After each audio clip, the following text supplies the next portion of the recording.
What's going on, everybody? Skip's here from Skip's Happy Hour. Today we're at the Computer Museum of America. It's here in beautiful Roswell, Georgia, and I'm here on my birthday. So I thought I'd do a little video and come check out this museum. I was here a long time ago, but apparently this was 10 years ago. So let's see what it looks like today. So welcome along. So we're starting here. I guess it goes by date, and it looks like this is a data point 2200 from 1970.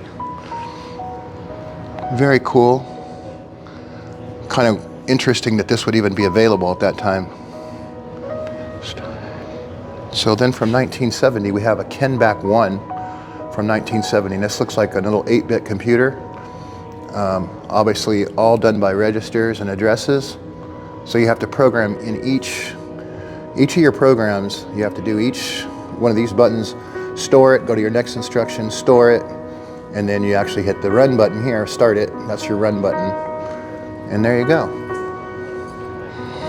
Okay, check this out. This is a Xerox Alto. And if you guys are familiar with what this machine does, it's actually one of the very first machines that had a mouse. And notice how they did the screen this way, which is actually like a sheet of paper. I don't know why they didn't go with that. They went like this back in the day. They went kind of sideways, right? So this is actually one of the first ones, and if you look at here, it says paste, stuff, next, replace, and cut on those little buttons right there, and there's the mouse interface. Huh? So this was one of the first graphical user interfaces, if not the first.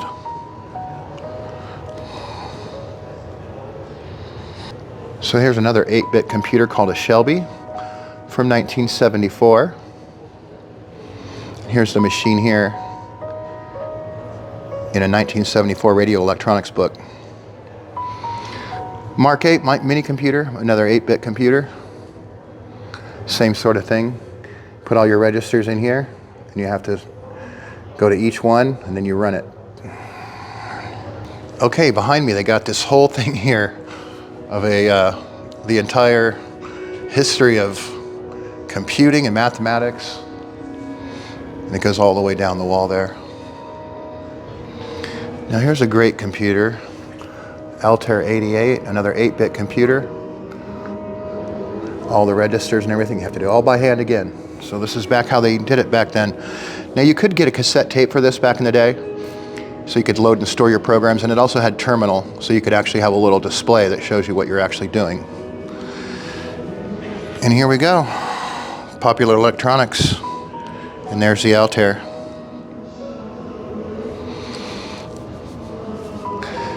This is I can't even say what it is, MSI, I guess, 8088. Basically an Altair kind of clone from 1975.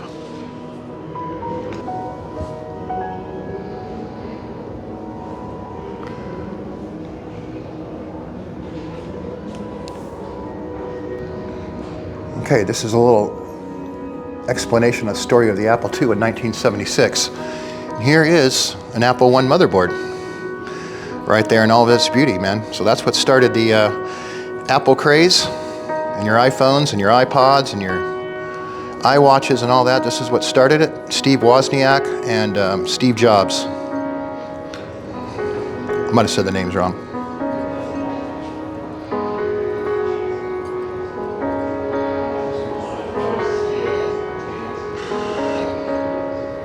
So here we're kind of getting into the 1970s stuff. Here's some of the pocket computers that were out there.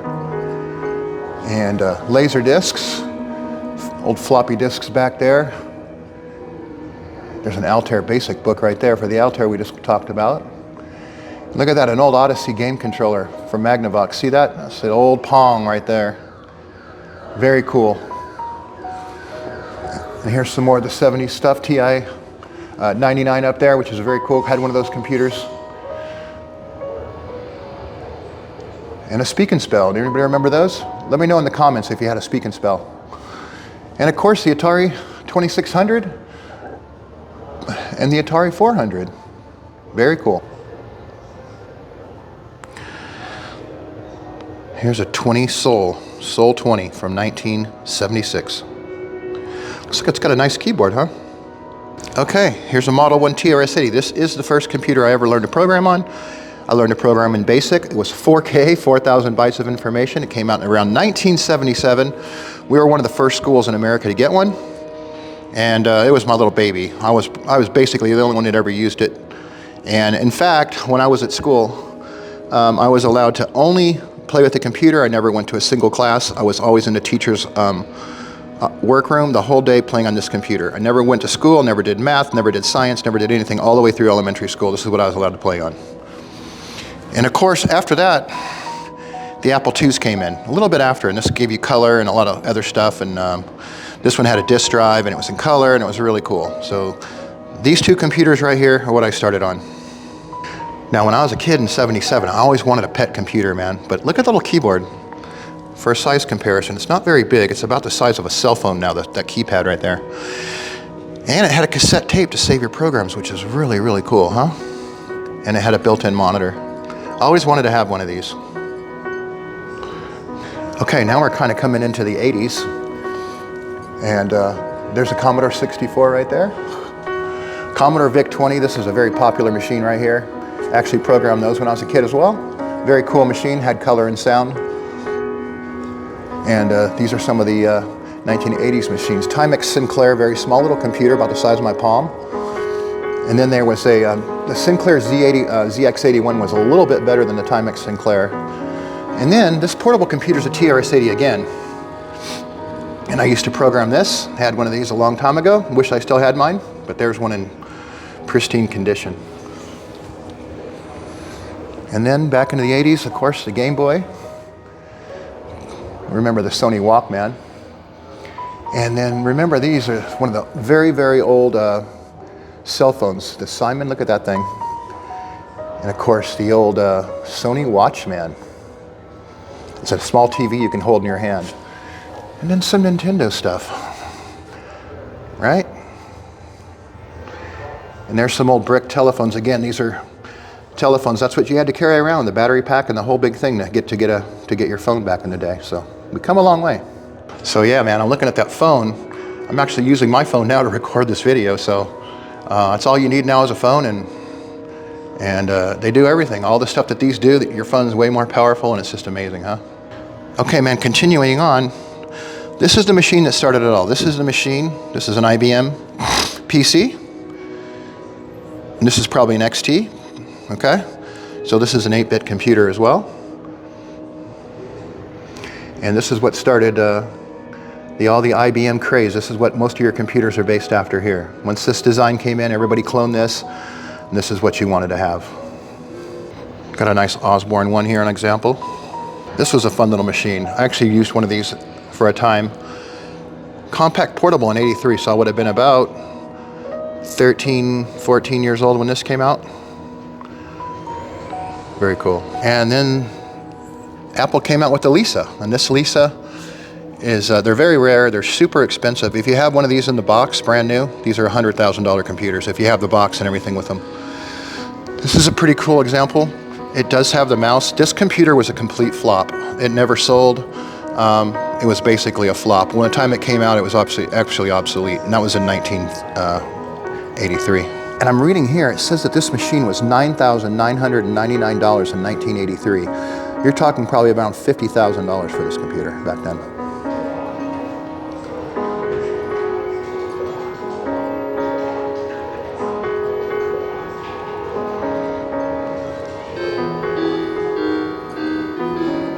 Okay, I'm going to go through these quickly. This is a Macintosh, 1984. 1988, the next computer. I never messed with one of these, but I do remember hearing about them. This is in 1988. And then 1998, here's the iMac. There you go. Apple iMac.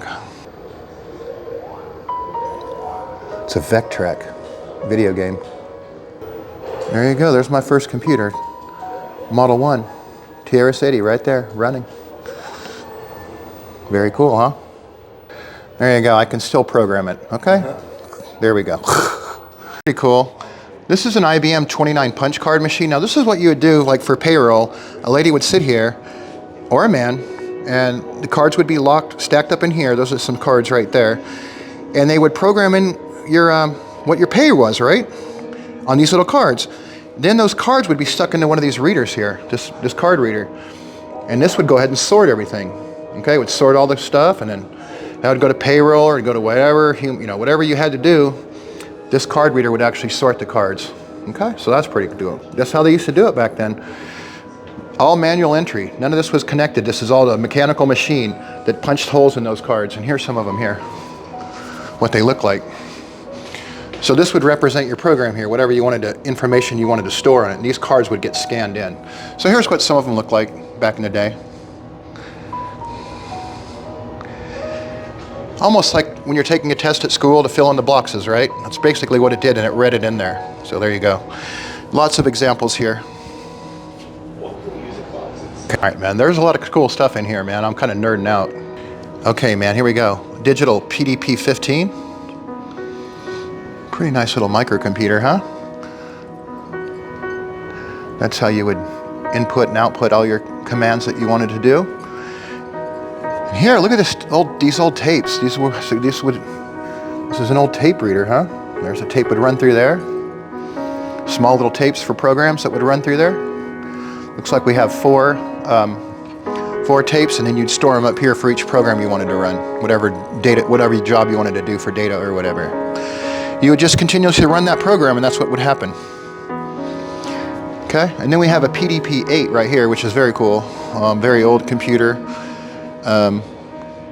This actually has they called it a deck pack, which is this machine right, or this is a drive, and there's some of the deck packs up there. So this was leaps and bounds better than that tape right there. And there you go, and there's the PDP-8 microcontroller right there. Looks like there's a battery backup there, looks like it says. And then down there you got some removable media, looks like.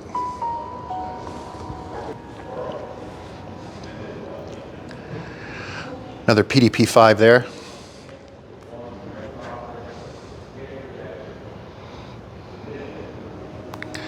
So yeah, they just got stuff that goes on and on and on here. All right, so this is cool. This is a plotter. This is a pen plotter. So you see all these little lines here? It's kind of like a lie detector. All these lines move, right? And this paper rolls out, and you could get like, you could do like monitor, whatever you wanted to monitor. That would plot the, whether it went up or down or whatever. These needles would move, and and so you had a lot of different channels, 1, 2, 3, 4, 5, 6, 7, 8, 9, 10. Quite a bit. You have 10 channels there. 10 separate ink pens that you can use for a printer, huh? Look at the size of this thing. So yeah, that's a pretty big plotter. PDP-12 in green. Huh? In green? I like the green. Another digital computer there, so very cool stuff. Okay, man, so here's the evolution of how the integrated circuit worked, and also the transistor. So here's one of the very first transistors. This is what it looks like here, right? But before that, they used these vacuum tubes, which were basically, they could turn them on or off, so they would switch back and forth. And it takes a lot of heat and a lot of electricity, okay, to plug in these modules. They're little tubes, and they take a lot of electricity. So then they figured out that they could do it in a very small package with way less electricity, right? And then from here, they went on to putting it on silicon, and these are what your modern chips look like now. So this would be, each one of these is a microprocessor, and that's what it would look like on a silicon wafer. And there's, millions and billions of transistors on some of these chips. Your modern graphics cards have billions of transistors on them. And this is kind of what they look like. So they have a lot of interesting information. You can spend days in here. Yeah. So it just goes on and on. Okay, check this out. This is Every Byte magazine from, 1975 all the way to the end. So they have every one of them. Yeah, okay, so there's every single Byte magazine from 75 all the way to 98. Okay, I know the lighting is really bad in here, but look at all these supercomputers. Look at all these. It would take me forever to explain what they all are. And the lighting's really super dark back here. But my goodness, this is unbelievable. This is just insane. Like when I was here 10 years ago, they had none of this in here. This museum's really, really got a lot bigger. Okay, man, check this out. Here you go. Here's a Cray supercomputer. This was the best of the best back in the day. And here, if you want to read about how it works. Oh, there's kind of a glare on there, sorry.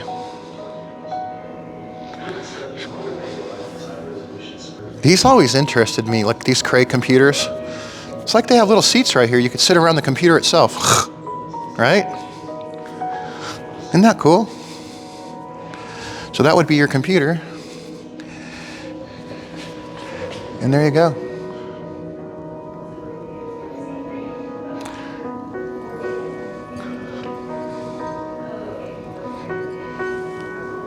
All right, this is a Cray hard drive. Look at this thing. It's 120 megabytes, okay? This phone has 256 gigabytes of storage. So this is 120 megabytes for this entire drive. Unbelievable. So it looks like that was in 1982, right? And then in 88, this Cray disk drive here actually was 1.96 gigabytes per hard drive, up to 4 terabytes of storage. So that's a lot of storage for 1988. Check this out, Cray 1M-2200 from 1982.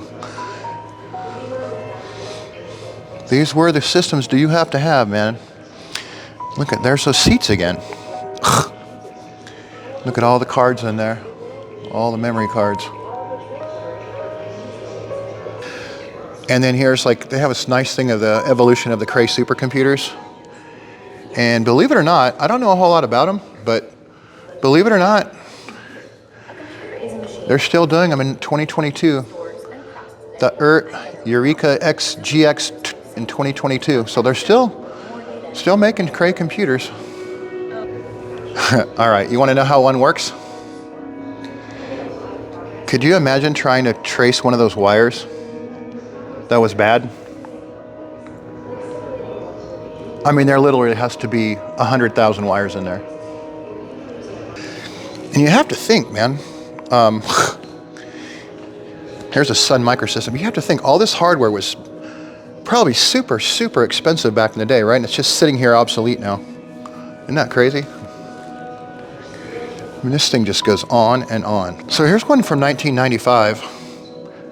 But this machine was a breakthrough because it uses printed circuit cards instead of wiring. So this machine had 36 miles less of wiring than the other machines. 36 miles of wiring less. Looks like something you'd see on Star Trek Enterprise, huh? Yeah, you could read about it right here.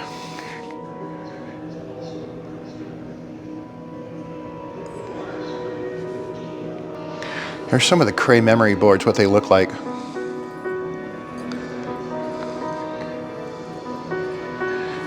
Pretty similar to what they look like now, except this is all would be on one chip. Okay, and this machine here is what they cool the computers with. This is all liquid cooling, so these are little chillers. And this is what cools the computers. This is all refrigerant to keep everything cool.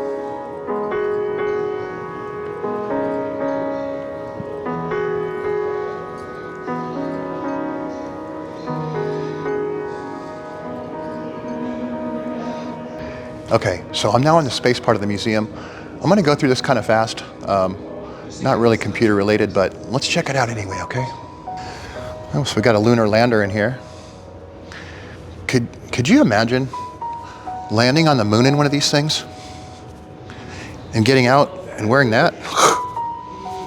I don't know. Seems kind of sketch to me. Million parts, right? And all those million parts of this rocket have to work to get you up into space, right? Ah, heck, I'd do it. If they said go up, I'd go up. Why not? Okay, so yeah, I'm a total rocket nerd. I would love to have all these. I don't know where I'd keep them for space, but you know, I mean, who else doesn't want a Saturn V rocket in their house? You know what I mean? That thing's cool. And here's some of the, this is some of the Space Shuttle Challenger computers right there. That's like the computer there, and then there's a big laptop they used in space, huh? And then they have a little Challenger model down here. And they do have a little movie theater here, so if you want to watch a movie. All right, this is super cool. This is the Apollo guidance computers. So look at that, man. That's a big old computer right there. And that has to take off all the shaking and everything. It has to be perfect, you know? Here's a couple other, some of the memory modules for the programs that the Apollo used, right? These are logic modules, it says. Logic modules, memory modules, alarm module. Interesting. Oh, and these here, it's an IBM 360. This is one of the computers that was used to launch the rockets. There you go. So just imagine if one of those switches was wrong, what would happen? Keep my hands off of it.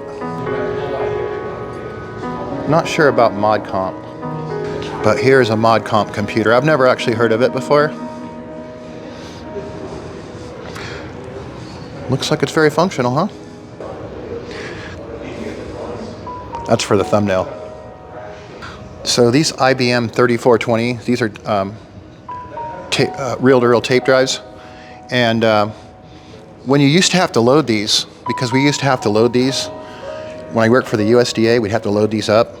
And we were called tape apes, because we were the ones that grabbed the tape, took off the old reel, set it on there, and what happens is a vacuum sucks the tape into this bottom thing and kind of just hangs in this little loop down here, so it kind of, then it runs through the tape machine. So it kind of makes sure it doesn't have any, what am I trying to say, pressure on the tape, so it's kind of cool to watch it. Like a vacuum sucks the tape around and makes a little loop and goes back up. Okay, fun fact, Margaret Hamilton is the lady that's recognized for writing the all of the guidance computer stuff. And if you read this, she was super smart. But not only that, this stack of books is actually the program code for the Apollo guidance computer. That's just the program code for the Apollo program. Okay, here's another old punch machine. You see that? Very, very old. Okay, and here's an example of a weaving machine that uses this drum that spins around. And you see the little holes here? So it has fingers in there that poke down on the top of this, and that's what makes all of these little wires go up and down to give you this pattern, you see? So you can actually program a pattern in here, what you want it to weave. Huh? So basically old manual computer stuff, right?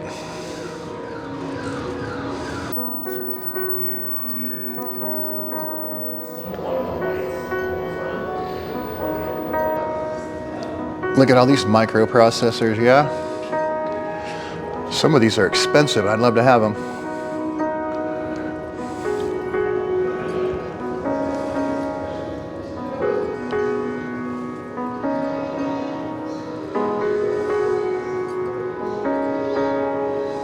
I just wanted to see if the camera could handle this. Yeah, it's a little bit fuzzy. This is cool, 1960 Control Data Center 160. And there it is. Gotta have some Star Trek stuff in this video, right?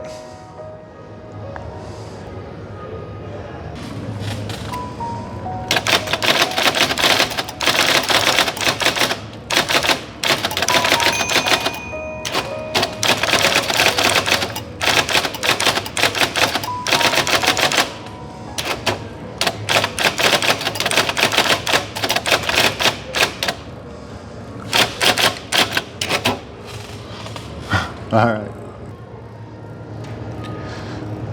Yep, I typed.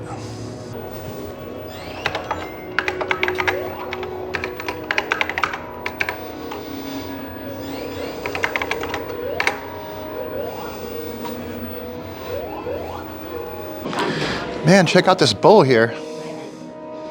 It's all made out of computer chips and computer boards, huh? Oh, there's a nice motherboard right there. Anything you can notice? Leave a message in the comment.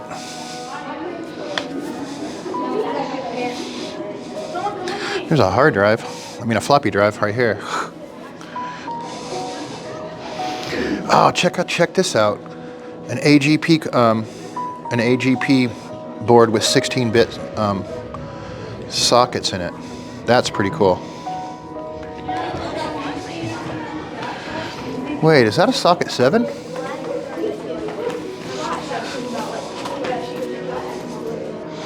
All right, man, we conquered, we went to the computer museum. It was super cool, a lot different than what I saw 10 years ago. The lady inside told me that it was a pop-up that they had here at one point. So this is all completely new, and apparently they're going to expand and put an Apple area in there, she said. So that was it. Not bad for Saturday on my birthday. Wanted to come out here and play around. So if you liked the video, do me a favor, just subscribe to my channel. I'm not really trying to make money off this kind of stuff, but it motivates me to make more of them, okay? So like and subscribe, all the YouTube stuff. Anyway, from the Computer Museum here in Roswell, Georgia, Skip's Happy Hour, we're out. The Little Professor. Let me know if you played with that when you were a kid.